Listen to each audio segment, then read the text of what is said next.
Okay, so my one big takeaway from the entire history of China would definitely be how different China is from the West. Before taking this class, I felt the only difference between China and the West was that China was socialist, which I thought was really bad of China, uh, versus the democratic West. I didn't really understand why it was bad of China. It's just what you kind of grow up with in the States. Um, so the first difference that really proves how China is different from the West is its geography.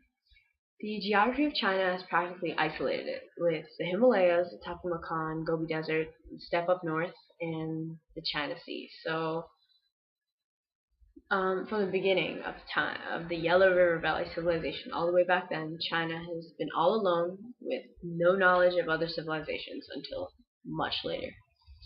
So, I think this isolation wasn't really necessarily a bad thing. It's allowed China to grow and build off of what it's had, and just keep building off of what it creates, unlike the West, where everyone is fighting against each other and destroying whatever they establish. They're all totally separate, yeah, and forcing them to start from scratch every single time. So this isolation has definitely been an advantage to China.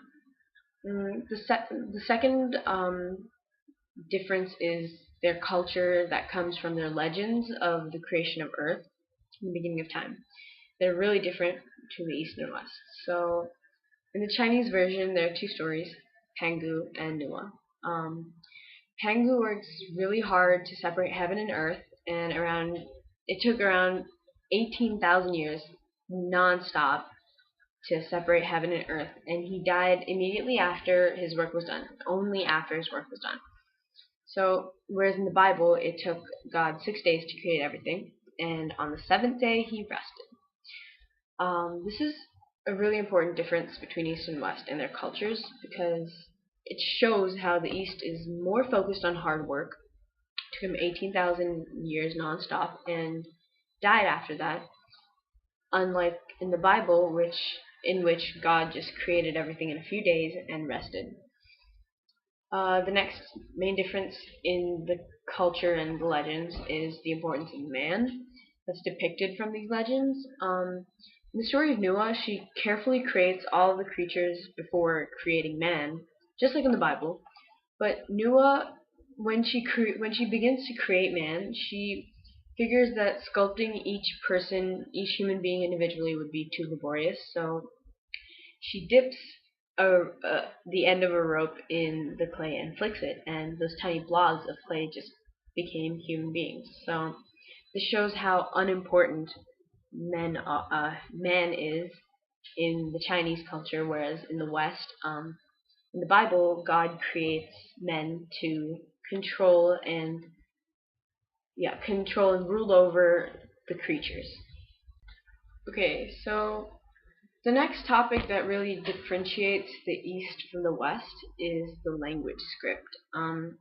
The Chinese use pictographs, which are symbols and characters that represent an object, and logographs, which are pictures to describe an idea, to be the characters of their script, the Chinese script, while the West used alphabets, like we do today for English and basically most Western languages. When you wonder why China is unified as one, but the Great Europe is divided, the last reason that comes to mind would definitely be scripts, the script that they used for their language. At first, I found it really difficult and quite odd to believe that something as simple as a language script would be the reason why Europe is divided, but it actually makes sense. The pictographs and logographs are able to show what is meant without using verbal assistance. Therefore, the idea is understood regardless of what language you speak. Um, Whereas the alphabet is used as a script for all European languages, in which you must learn. The languages look the same, but you need to know the actual language to understand what those words mean, to understand what's written. This really helped China become one country putting all the states together, all the little kingdoms, the broken up country to make one big country, one unified country, whereas Europe's script didn't because of all the different languages, although using the same script. Also related to reunifying China, Sui Wendi of the Sui dynasty, the third wave, was able to reunify China after the period of disunity by creating a centralized government, new legal code, and restored order. He also redistributed land to the peasants. In this case, they were just male peasants, but still to the peasants to ensure availability of grain for all, which is similar to Mao and communism and Qin Shi Huangdi, who redistributed land for equality of all and took the power from the rich and gave it back to the poor. So, going back, Sui Wendi of the Sui dynasty, he reunifies China after the period of disunity, and this is another snippet of proof that shows how China is able to reunify itself after a period of disunity or the Warring States period. Okay, so the next important East-West comparison would come up in Wave 4 during the Ming Dynasty, and it's comparing Christopher Columbus and his voyages to Zheng He's, and their fleet and generally their technology involved. So Columbus set sail in 1492, searching for the East. His fleet consisted of the Santa Maria, Nina, and Pinta, 3 ships, all around 57 feet long. The journey was described as rainy and uncomfortable and just not pleasant in general. And in addition, on his first voyage, Columbus did not reach India, but mistook the Caribbean for it.